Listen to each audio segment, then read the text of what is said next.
Sneeuw en oerlijst van het verkeer. Juist nu zelfs tonger, ik daar rond de nacht. En dan luidt er soms zo'n 1, 2 centimeter op plakken 6 centimeter, zoals in grauw. Maar het verschilt natuurlijk wel terug de buien. En we binnen er ik nog net. Wie juwt de zinnen erbij, morgen geen zinnen. Wel, joen en vannacht.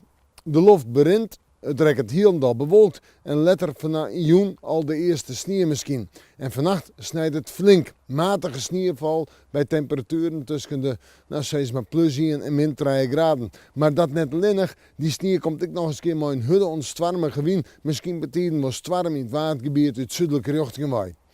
En dan hebben we sneeuwduinen natuurlijk. En dan hebben we een protte sneeuw en dan hebben we oerlijst van het verkeer. En manier beginnen we direct mee. Want manier snijdt het nog heel matig. En dan hebben we min zicht. Maar we hebben ook de sneeuwduinen lezen. En we hebben manier petit ik nog de hudde ontstwarme gewin.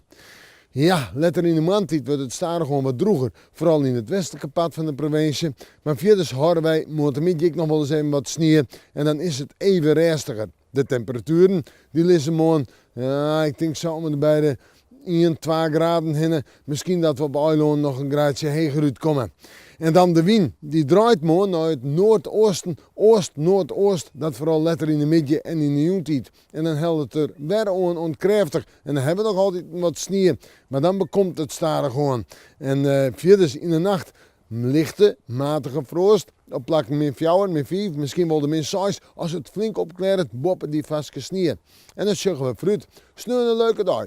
Temperaturen krijgt boppen 0 plezier. In de nacht nog wat frost, maar ik kom eens op het ijzel. Sneeuw en manje betekent rein en dan rint die temperatuur op. Sneeuw 4 graden, manje 6, de wind uit het westen waai. En we moeten morgen maar weer even in het winterwaar zien.